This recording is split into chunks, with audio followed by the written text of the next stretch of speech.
tunula labayo omukwano bwe gutandise okumenyeka enkove zaali ziwonye ozizeemu n'oyuzayuza gwe lubala olulimi jjuzi wano nga twogera nti abalungi baggwayo gumidde ku nze omuntu omu singa nali nina amagezi agakulekawo ne kikomawo gana amaziga genkukabira nenefunirayo agasangula okwagala nako obulwadde olukukwatako tebiwona mazima ogendera ddala ng'eyalwala kookolo okulemala enyimba z'omukwano zintiisa eziwanawana nnyo abagalana ne bwensiba amatwera zinoonya nsimanyi oba leero nakeesa nakyabaganye ne gitwagalana anyiziza omutima gumpalana mukwano sirina ssuubi walala nze gwe gwe nnina.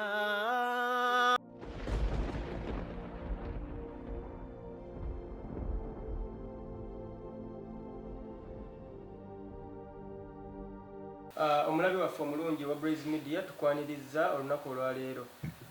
Nkubuuzako nti assalamu alaikum wa rahmatullahi wa barakatuh. Nga bulijjo tujja n'omulamwa oba akanyomero let's talk. Era olunaku olwaleero sizze nzekka nzize n'omuyimbi w'eggwanga, one of the most talented male artists we have, omukulu Ronald Alimpa. Omukulu buuza ku balabi ba Blaze Media. Abali ba Blaze Media muje baliko gyonna gye mutuusaako engalo. Amannya Ronald Alimpa. Okay. Alimpa omwaka tugutandise ndowooza bwe tutuukira mu mwezi ogwokuna tuba tugugenzegenze. Naye nga twasemba okumanya nga wafunamu ku bizibu kansookere ddala okusaasira n'okukulisaayo Allah okubanga yakuwa second chance. Nga walaba n'ebizibu sebo? N'ebizibu twalaba nabyo naye Katonda n'atusaasira ne tubiyitamu. Twawulira era Uganda n'enakuwala nnyo kubanga wali wakatukuba oluyimba ndowooza olwali lusinze okukwata abantu omubabiro n'oyongerayo naawo era nga concert ndowooza wali okuba concert ku concert oba ndowooza nziyite show ng'okuba show ku show ate awo n'ofunamu obuzibu wadde nga twawuliramu ate ebigambo ebyajjirako ebyali ebingi ennyo. Enkolagana yo ne Hassan Ndugge etuuseewa okuva ku ebyo ebyaliwo kubanga ebyayogerwa ne byayogera byali bingi. Ebyayogerwa ne byayogera nze nali mpulira buwulizi.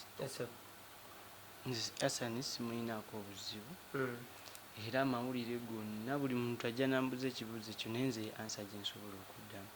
Gwe tomuyinaako obuzibu? Hassan simuyinaako obuzibu, mwebaza kimu kutuyamba luli olunaku nga tugudde ku accident. Kuba Hassan y'omu ku bayimiriza emmotoka. Nze baŋŋamba basooka ne bayimiriza emmotoka nga 3 nga bwe ziyitawo. Kati obudde obw'ekiro ssaawa nga 8 abantu baba balowooza abo babbi. Bwe yabayimiriza? Yes, kati ye yasobola okuyimirira. Bamugamba Alimpa agudde. Ne batusitula ne batuteeka mu mmotoka ne batuleeta mu ddwaliro. Kati ebyava mu ddwaliro mwezi ennaku nze saabitegeera, nali sitegeera. Nabiwulira nga buwulizi kati nga mbiwulira naye nga n'obitegeera sibitegeera naye nga mbiwulira. Obudde obwo bye nali ntegeera byali bitono. Era kyova olaba nayanukula nga bitono wadde bannamawulire bajjanga bangi naye saabanga nnyo na byakwogera. Kati nawulira awo nga boogera simanya bagambye Hassan yabbye ssente naye nze saayina ssente. Kola olunaku lwe twagerwako accident nze nabagamba saayina ssente. Kati abo abayogera ebigambo ebyo nze simanyi, sinze yabagamba nti olwo mu ngeri ebyo. Kati nze Hassan simuyinaako obuzibu wadde akati. Era newe mwesanga mwebuuza oba toddangamu musanga okuva olwo? Naddamu ne musanga ku show. Ku show eyo baali batutegese nze ba B2C ne Hassan n'abayimbi abalala. Kati natuuka obudde bukyali muzeeyi Kibijjigiri n'aŋŋamba ali sooka onzikirize ennyimba ssatu olyoke ogende ku stage. Naye nga nali nazedda ndi mu kagaali muba obudde nali wa mu kagaali kati okugulu okwo kwali nga kulina kubeera bwe kuti direct kati nga ate bwe kulwamu omwo mu kagaali kaali kanyiga nga kyuma bwe mwali Masaka nga tekuliko lwabba alina enzikiriza muzeeyi n'agendayo n'abayimbira kati nze yali addawo wennyini ali ndi awo nga Asani azze yajja nagijjako muzeeyi Mike ye n'alumbirawo ku stage naye nga olwedde nze mbadde nzirako kati nawulira obulumi butya nawulira obulumi nga singa mbadde mulamu nze yalijjeko muzeeyi Mike eyo kuba nze yali agimuwadde naye olwokuba nti nali siri mulamu nga seesobola ate nakozesa eyo opportunity n'agenda ku stage kati kyanyigamu nembagamba abaali bansitula nembagamba musitule muteeke ku stage nebansitula ne banteeka ku stage nempuubira abantu kuba baali bangi twali tuli mu kisaawe nembawuubirako nga Asani ali mu kuyimba nembawuubirawo nti abantu ne bakuba enduulu nga nnyingi nnyo nembaddamu neno saidi zeeno kati bakuba enduulu nga nnyingi Asani n'agamba nedda kuno mujje ku stage sigenda yimba ng'ali wano kale ebigambo ne biba bingi ne bawanyisiganyaawo ebigambo ne bano abaali bankuuma kale ne biba bingi awo ne tuluvaako ezo show zaali ziri 2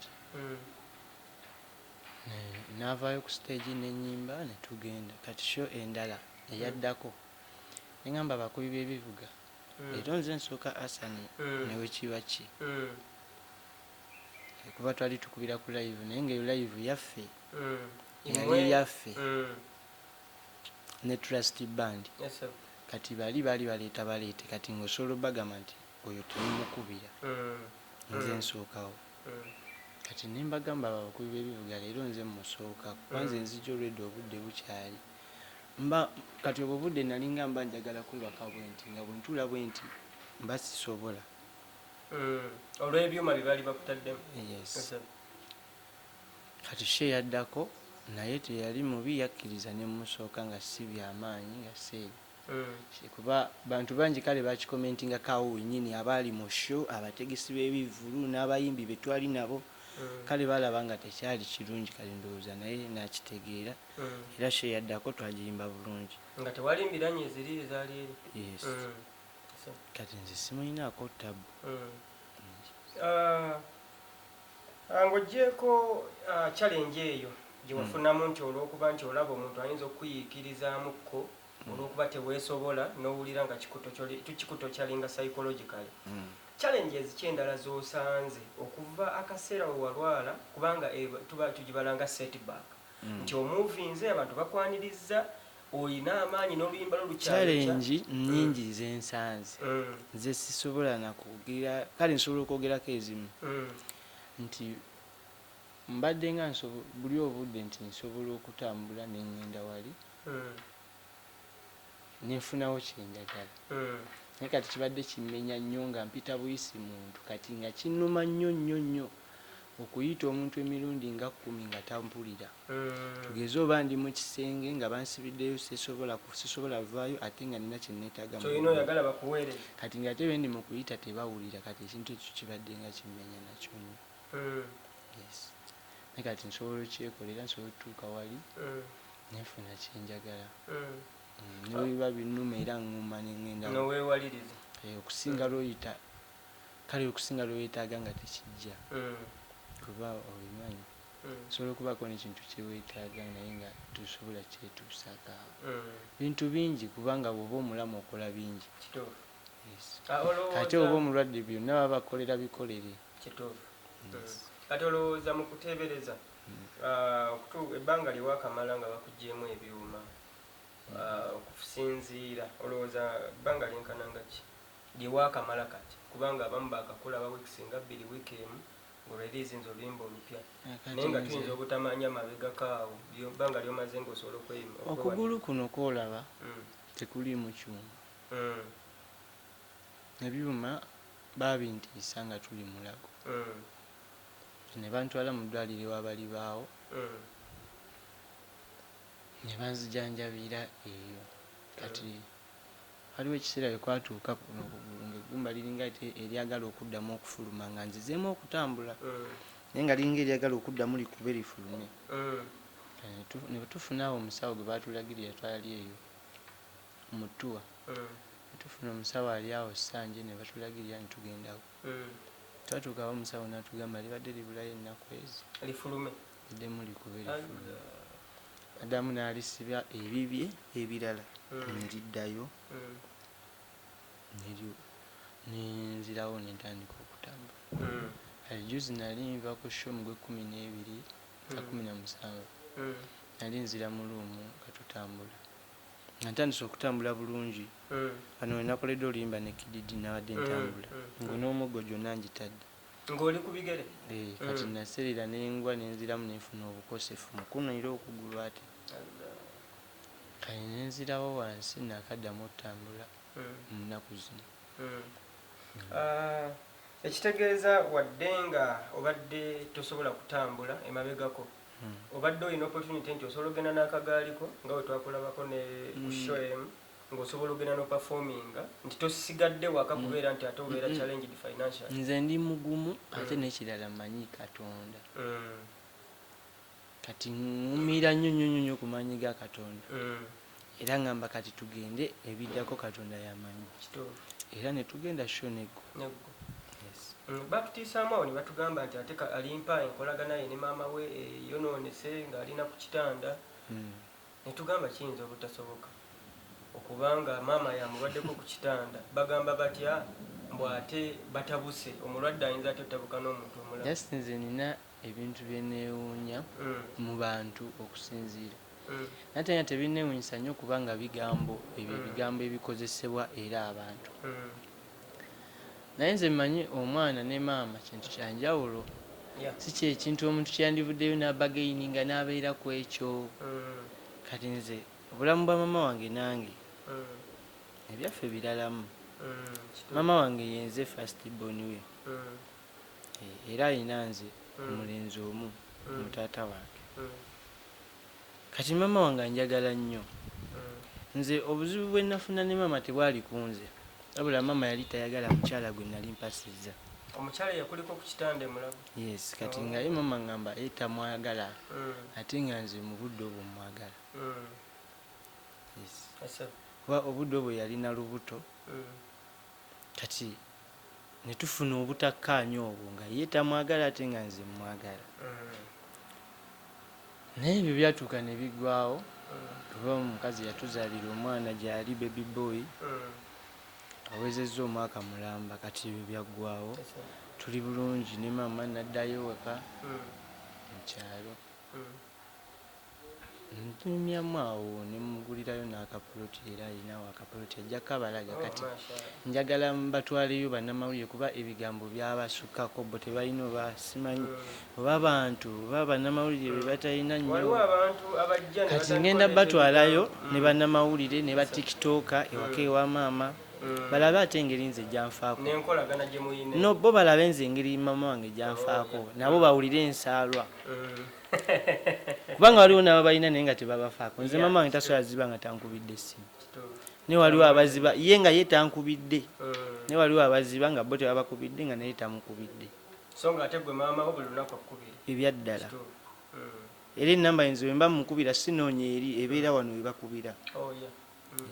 Buli lunaku era wenginoonya nebulawo bwe nti awo mmanya mama ye lwaki leero tankubidde era tekisoboka nno kumala nnaku 2 oyo ye maama wange. Mazima tuba tuli awo ne batugamba mbu Alimpa yalina enkima. Alimpa enkima nga bamugaana ogitwala ku bizinga mbu n'awaliriza n'abagamba nze enkima yange tetuteŋŋana. Mbu nno gwe muba mugenda ku bizinga n'obusala enkima nti ekizinga ekyo nga tekigendako nkima. Mbu era Asani Endugga mbu yeyakulabula n'omaliriza ng'enkima okoze eki ogenze nayo. Asani yakuviirako obuzibu mbu andi kati abantu bo boogera boogezi ebigambo nga bye basanze. Kati Asani bamuwaayiriza. Nze nali sogerangako na Asani bukyanga nkuba hiiti eyo era twali tetukolangako soko mpulirize era twali tetukolangako show yonna babiri. Eyo show gye nali ŋŋendako naye ye yali show esoose nze nali soogera nkona Asani kati bwe bagamba ate yaŋŋamba ebyenkima baba bakulimba nawulira enkima ne ŋŋamba gemaanyi omukazi bajja kwekuba sinidoni n'abuna amawanga gonna mbe nasooka leeta nkima nti enkima yakuwa amaanyi mbu n'okuba akabuna amawanga sinidoni nabo bazireete nabo bazikuŋŋaanye baleete na nnyingi bo baba balowooza byangu baleete na mazika obukima butini bino Katonda yabikola mwana ebyaddala Katonda yabikola era temubeereyo ne mwesudiya bajja babbira bwererayo abantu abasinga ebintu Katonda byakola era bangi bambuuza ekibuuzo naye bakola batya anti kati n'omusekerera nga tewali na kyamuddamu kati ate gwe omusekerera tasobola nakitegeera era abamanyi omukotoge kati bo balemeramu eyo simanyi na kumanya babinagwawo biti ebyo olunaku lwe mugwa Kabenje mwali ne Lady Grace era Lady Grace n'afa famire ya Lady Grace okuba nti kyemmanyi okubeera nga mwatula mu motoka yemu yali mukwano gwo era ndoza nga mwegabira obulimolimo obw'enjawulo bakyekingakokko famire ya Lady Grace ekituufu mmanyiiko nze omuntu omu muganda wo omulenzi gwe twali naye mu shows ezo ze twalimu waliwo omuto we gwe mmanyi eka gwe mmanyi kati abalala simanyi kubanga wali mu kaseera k'eddwaliro baali mu kufiirwa ate nga naffe tuli eri mu ddwaliro kati saasobola kubamanya ate sisobola gamba nti oba baali bazzeeko okubuuza okukeberawo otuuza embeera oba okundaba kati simanyi oba bo banyiigira naye nga nzibu mpona ngenda kuwona kuba olwedde mbadde mulwadde kugulu kuno kwakutuka olira eggumba ne likuba empale ne lifuluma ne ndirabako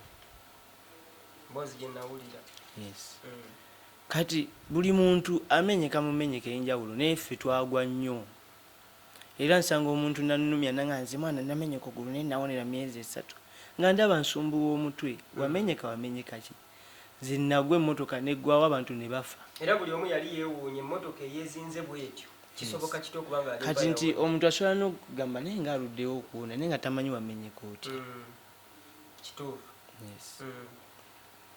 naye nze nina amaanyi ne Katonda nina obuvumu munda munze era kyova olaba ntambula ne kati nandibadde sitambuza guno omugugu musinga nkyakekkera naye obugumu n'okukkiriza mu Katonda ekintambuza era mmanyi ngenda kuba bulungi nonye ku famire ya Lady Grace okusinga nze Grace yaŋŋamba alina abaana 3 bonna balenzi kati nze abo bensinga okwagala okulaba ne Kabuye yali mukubi wa solo gita manyi ebintu ebyo mbyogerako binnumya kitegeera kozi baafa babiri Lady Grace ne Kabuye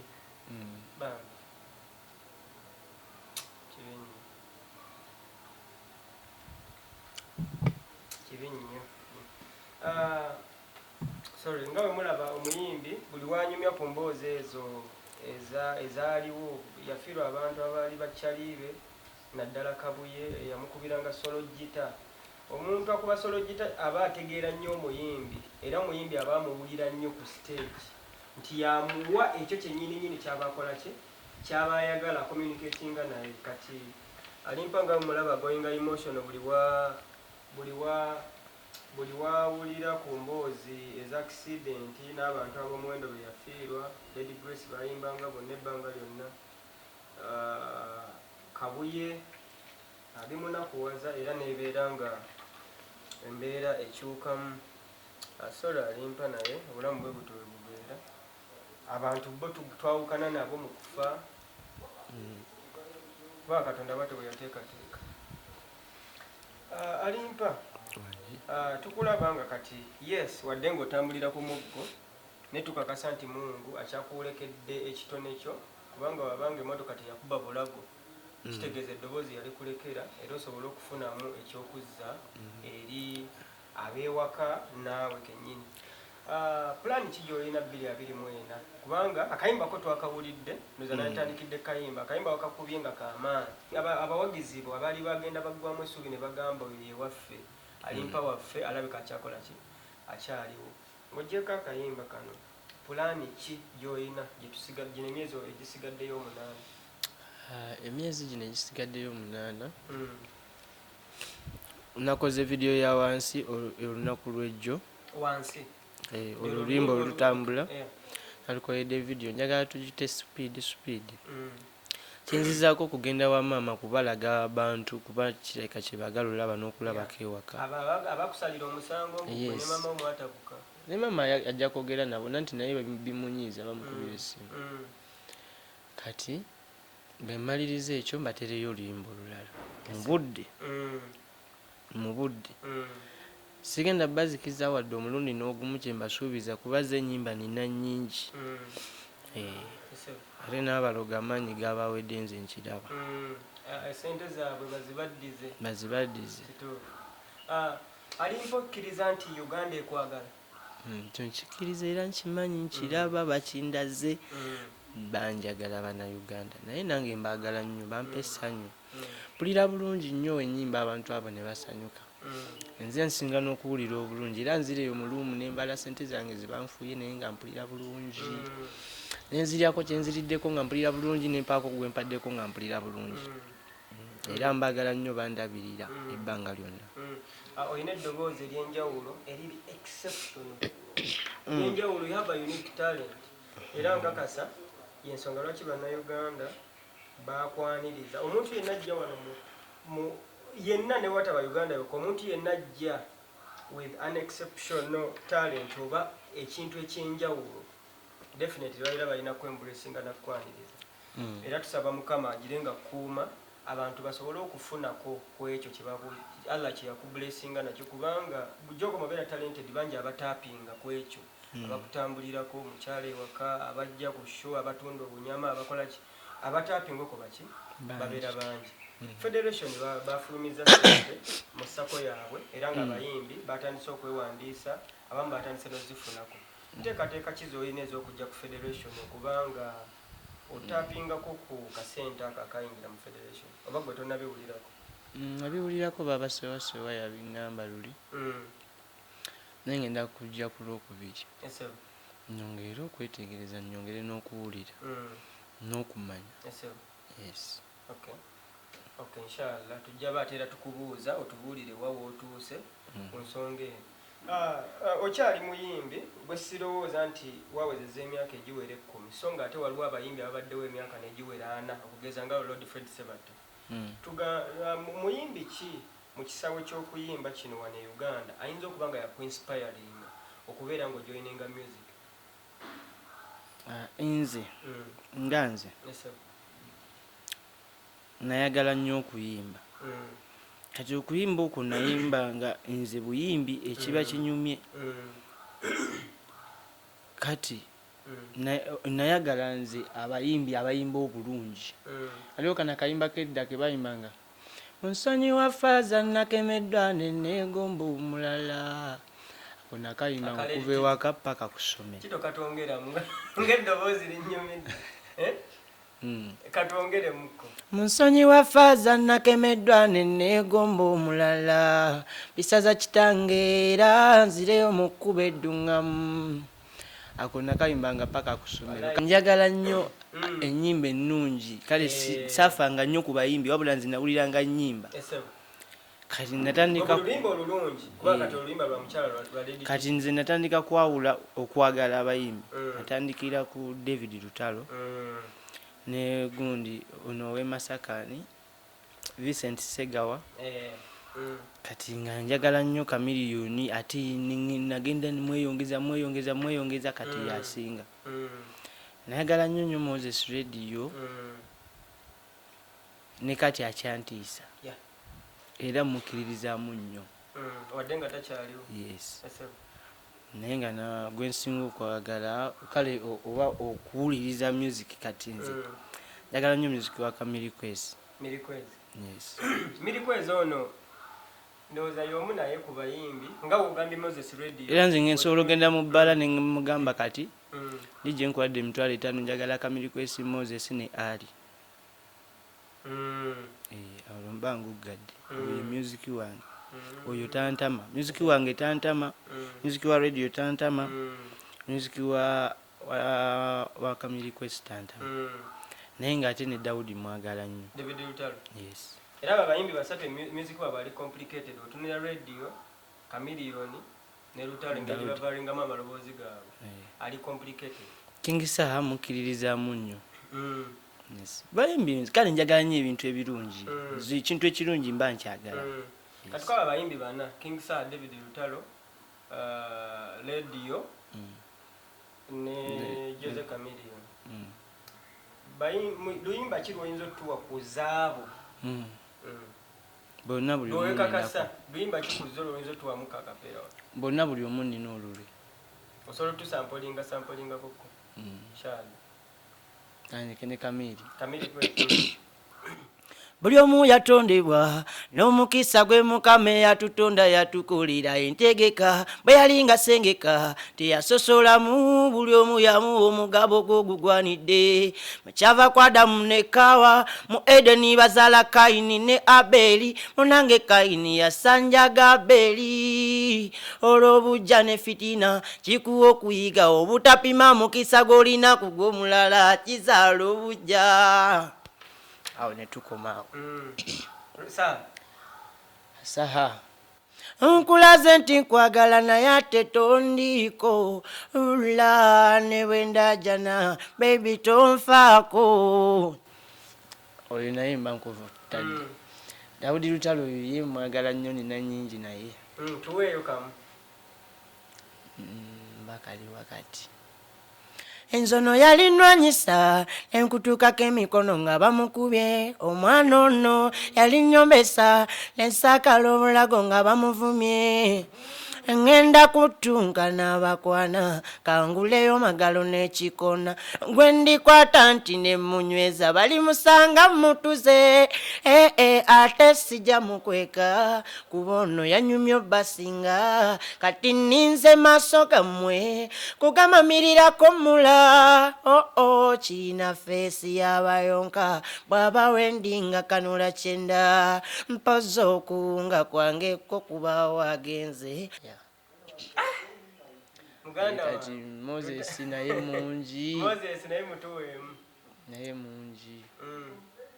Tuva nkuwe kayimba ki? Okay. Tunula labayo omukwano bwe gutandise okumenyeka enkove zaali ziwonye ozizeemu n'oyuzayuza gwe lubalo lulimi jjuzi wano nga twogera nti abalungi baggwayo ogumidde ku nze omuntu omu singa nali nina amagezi agakulekawo ne kikomawo gana amaziga genkukabira nenefunira yagasangula okwagala nakubulwaddulu kukwatako tebiwona mazima ogendera ddala ng'eyalwala kokola okulemala.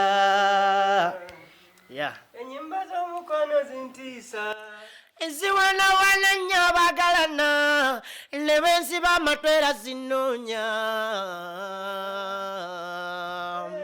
nsimanyi obaleero nakeesa nakyabaganye ne gitwagalana anyiziza omutima gumpalana mukwano sirina ssuubi walala nze gwe gwe nnina n'abali bansabadde tiberekerayo nabamenya awo baddu njagala ani yatamanyi mwazija ne mmeeza wansalamu mu kifaananyi. Naye nga nze bantu bangi benjagala abalito bosi bano ba Chosen Becky, Spice, Dikenzo, bangi benjagala. Alimpa otugulidde plan gy'olina 2024 era nga mu sigenda kuzikiza mu byo by'oleeta mwe muli video empya ey'oluyimba gy'ogenda okukola ki? Video twagikoze jjo gy'ogenda okutuwa. Ennaku nga 2 eziyise nakulaba bakupostinze mbu wabaddeko wa Alien Skin. Tusuubire nti guno omwaka olina kolabo oba badde na business ndala ezibadde zikututte wa Alien Skin ku Fango? Ewa Alien nadde ngenze kulabayo producer. Aliwo no producer eyakubanga ennyimba za Moses. Kati yabadde ampisaawo nga yampita emabega. Yampita emabegako ennaku nga 2 naye nga siriiwo. Kati jo nankubira kolo nankubira ne musalakaawo ne twogera naye n'aŋŋamba tugenda kukola oluyimba naye nga tulukolera waka ewange. Ye agenda situla ebyuma tulukolera ewaka ewange nga luli live. Ngenda kufuna amasimu tulukole nga luli live. Justin kwate wali kajita naye anyige wali obuuma mpola mpola obuuma nga 3 tugenda kukola oluyimba nga lwa njawulo nnyo. Nga luli live? Yes. Sinakirabako. Tugenda kukola. Okay. Nyina we nakulabye oba badde wa? Oba badde kalenda sijjukira nyisinza bimanya kwa nalabika video. Mu byo ke batuwadde n'okukola ka cover abasinga ne balowooza nti oli mu kuddamu oluyimba lwa nnyo lwa Rema. Oba Rema y'omu ku bayimbi. Rema oluyimba naluyimba kuva ku street. Omanyi natandikira ku street okuyimba nga nkuba gita mu bantu. Kati nayimbanga ezo ennyimba za Rema. Nga tonayimbira kuyimba? Neza Little Boss, neza Moses, neza Daudi Lutalo. Ne gundi noza Kamiri ezimu. Nga basanga bagala Kamiri nsolo bayisaamu abawo obukuba Kamiri bagala twagala Bobby nayo luno nyimbira kabaka nga ndubayisaamu navaawo. Nze njagala nnyo abantu abayimba obulungi. Ekintu ekirungi kale mba nkiwulira. Okay, buno mwaka 2024 muyimbi kigwanditisabye oba kwaba abayimbi abaliwo ng'ojjeko Moses Radio nti Allah yamujjulula muyimbi kigwandyetaaze okukola ne collaboration singa muba mutuuse ku nzikiriziganya buno mwaka? Nina ekirowoozo njagala kusaba Ankopi ngenda mulumbamu. Ankopi? Kati njagala tukolemu oluyimba. Lwaki Ankopi? Gwe njagala. Kyekyo. Okay. Jaba tough. Kubanga Ankopi ndowooza y'omu ku bayimbi abasinga obeera talented era bwe tuyina singa aba atudde ate collaboration azikola bulungi era. Oyimbye n'otuuka w'otuuse sijja kumanya oba waliwo yakwatako naye abayimbi wano waliwo culture Uganda egamba nti omuyimbi waba alina w'atuuse abaako gwasiseeko ku mukono. Kale nga tujjeko ekyobulwadde singa Allah abaakongedde n'akuddiza chance noba ng'osobola okuyimirira ku stage no performing osuubirayo okubanga olina abato b'oyinza okuleeta n'oba wa platform? Nze nina ekirowoozo nga nze neetaaga band nga nze Ronald Alimpa. Nkyogera mu mawulire nga nze ali neetaaga band. Band eyo si yange bw'omu. Band eyo njagala nga erimu abaana abayimba obulungi. Kale ne wemba siriiwo basobola okugenda ne beemalirira ne bakola. Nga wemba wendi awo kisukka bususi. Ekintu ekyo nkyagala kubanga abaana bangi nze beemanyi abali talented. Nga balina naawo okusula, basobola n'okweriisa naye ng'ekyo kibabulamu. So nga oba omuwadde tugeze nga bandi asobola okuweyizaawo mpolampola. Kubanga osobola omugattirako mpolampola kale nze ndaba nga ekya bandi kiyinza okunyanguyira okugattako abalala. Yes. Okay. Nga otusiibula waliwo akataleke kakoyinza okuba nga otubuulira nga tetunnavaamu? Akataleke ka obanga kaliwo. Ekiriwo akataleke kasiina mmotoka. Mmotoka yange yagwa yonna neggwawo. Kati nsumbuyibwa nnyo mu ngeri y'okutambula n'okutuuka ku baproducer n'okutuuka ewali omuntu wakuyise. Weetaaga omuntu akuyita ng'alina puroguramu mugagga naye tolina ntambula. Kati bookubira nga nabo bakugattako baddeko wano ekindiika nze gyawo kale ne biwunzika ng'ebintu bingi obibawunsinze. Naye bwe mba njogera mu kamera mba njogera Bannayuganda abemanyi abanjagala ennyo. Ekituufu nandibasabye ne banfunirayo akamotoka bwe kiba kisobose. kyekisinga okumenya kati obulamu bwange kuba sirina ntambula ate neetaaga okutambula. Omulabi waffe omulungi owa Blaze Media tukwebaza okubanga otwekuumiddeko okuva gye tutandikidde ne Alimpa Ronald. Mpozi akantu kamu akabadde kambobbya omutwe naye nga ngeza nenkeerabira wano mu interview wennyini. Olina erinnya lyokoonako Ali ate nina omu ku banno oba manejawo nga mpulidde akuyita Ali. Erinnya eryo nga sinasiibula batulaba gwe Alimpa Ronald. Tugambe nti mu kulwala kuno gy'obadde ku kitanda wasiramukirawo ne bakuyita Ali oba liri Alimpa Ronald kati balisalako abantu ne bampita Ali lyokka MPA ne bagijjako. Awo nkategedde ako. Obwedda kambuzaabuza ne ŋŋamba Ali musiraamu. Naye nga ate nakulira mu famire z'abasiraamu era waliwo ebikolwa byesikirizibwa kukola nga nze nga nakimanyi okuva obuto. Tukwebaza okuba nga otwekuumiddeko. Ndowooza katukusiibule. Alimpa nsaba osiibulire ddala abatulaba tuveewo. TV Blaze Media. Blaze Media abatulaba mwenna gye musinzidde, amanya Ronald Alimpa mbaagala nnyo olunaku olulungi akaseera konna. Atoyanziza ssebo okubanga okkiriza n'otwaziko obudde obwo eddakiika ezo za makulu nnyo. Sigala ng'otwekuumiddeko ate era tujja kwongera okuletera Alimpa Ronald atugambye agenda tukyaza tugende tulabe ku maama we ate mmwe abalima okukonjera n'okumusalira omusango nga temutegedde nti ate omwana ne nnyina babeera bwe bati tebasobola kwawukana kubanga oli ye yazaala ono. Enkolagana yaabwe mujja giraba era yabagambye ate mmwe abatalina babakubira kasimu ensalo gyaba ebakwata.